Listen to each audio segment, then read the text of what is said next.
Yeah, and you know he did. Check the tape. Check the fucking tape. Check the tape. He talked shit about Well, he did because he felt that you guys attacked him and that it wasn't fair because he doesn't know you. It was brought up. But in every market we go, every market. What do you want me to say? You're a wonderful human being. But he felt that. Are you going to be that thin-skinned, brother, in this industry? No, I'm not. I didn't say a word for 3 years. But Bubba, in other words, he came in here and he said the guy's saying I had low ratings. I had ratings. Here are the ratings I had. Right. And he's saying, I don't know why the guy's bad-mouthing me. And yeah, I threw in a couple of other efforts in there. Clear Channel threw him under the bus. 3 years, dude, I never said a word about it. I'm not thin-skinned. Shit, Howard, how much shit have you done on me? I'm just trying to understand why you don't like the guy. I mean, you said you don't even... You said you don't like him. What do you not like? Yeah, you don't even know him. Well, he actually didn't even say that in the beginning. He just started that now that I'm motherfucking him. When I first signed in Hartford, it's typical M.O., and you know as well as I do, man. You and I go for the jugular vein, okay? Right.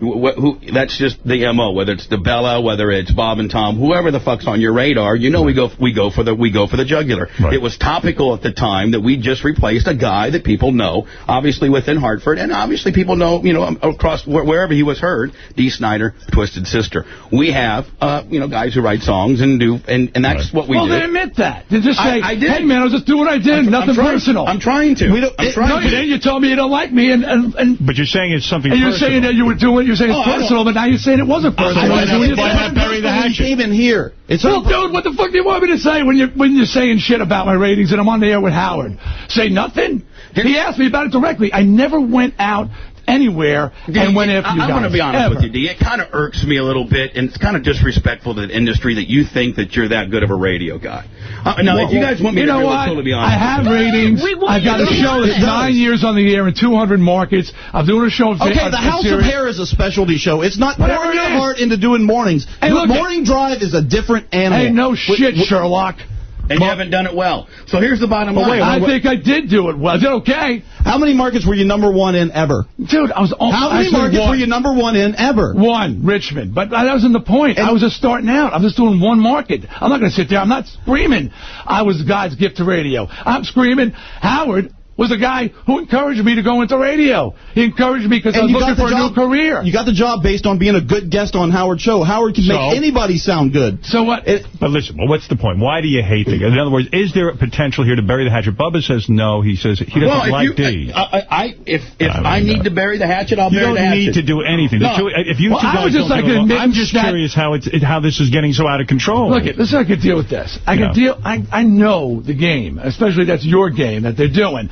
Go after the jugular. As you said, you come into a market, tear them down. You would do that all the time. Oh, wait a second. And I accept that. I have to. But at least we may have to say, hey, man, we're just doing our job. That's what we do. Okay. Nothing, and I can take it nothing personal. Admit that it was a lie.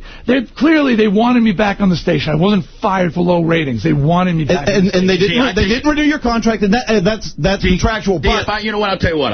I'm going to be honest with you. Fuck the ratings. I think, in my opinion, from what I know about your situation at Hartford, I think you were renewed for a couple of reasons. I don't necessarily think the ratings were one of them. I think that they thought you were a little bit of a prima donna.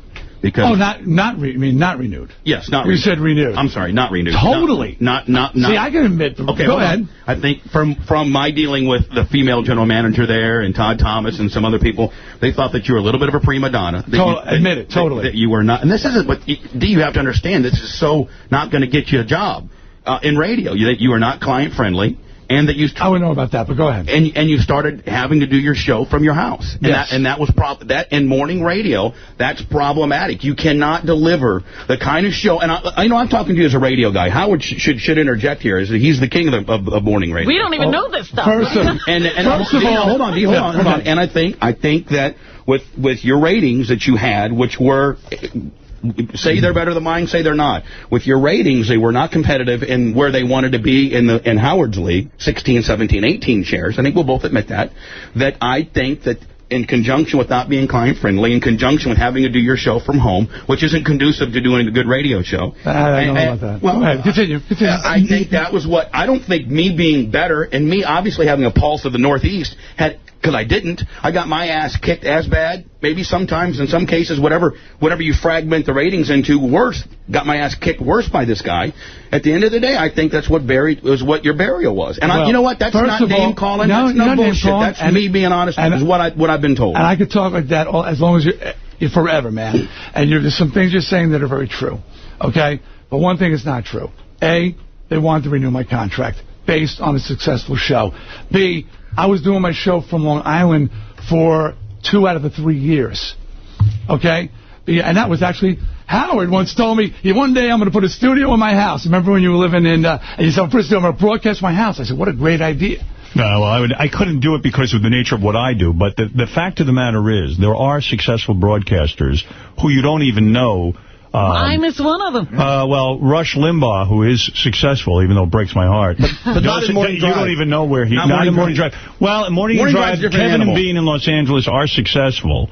And I don't even think those guys like each other. They don't even set foot in the same studio. That's true, but how bad did you beat them in Los Angeles? I beat them. Bad. So how successful are they? Not particularly. And let me clarify something. Whenever I went up against somebody in the morning, you mentioned DeBella, I genuinely hated the form of radio they did. It wasn't a personal thing. But then it became personal when I would see him talking pompously and things like that, and I got worked up. But the fact of the matter is, when I would go up against a guy like Mancow or something, I felt that these guys really didn't even deserve anybody's listenership. And that was maybe crazy of me, but that's how I felt. I was against the type of radio they were doing. But it was also, they were on the air against you. You didn't bother with people who weren't even there. That's true. Now, if a guy we take that point there for a second, please. If a guy did a show from his house, wait a minute. Let me ask you a question. Now, Dee, this has nothing to do with you. I'm just asking about it in general. No, not this has something to do with you. No, I'm asking Howard as a broadcaster, the way you think, go for the jugular, exploit everybody's weaknesses. Right. If you were going against a guy that was phoning his show from his home, and you could exploit that in a way, would you not shove it up his ass? I would. Say, this lazy motherfucker won't even come to work. But you guys weren't going against him. Okay, but there is a little bit... Can we just take that point in for a minute?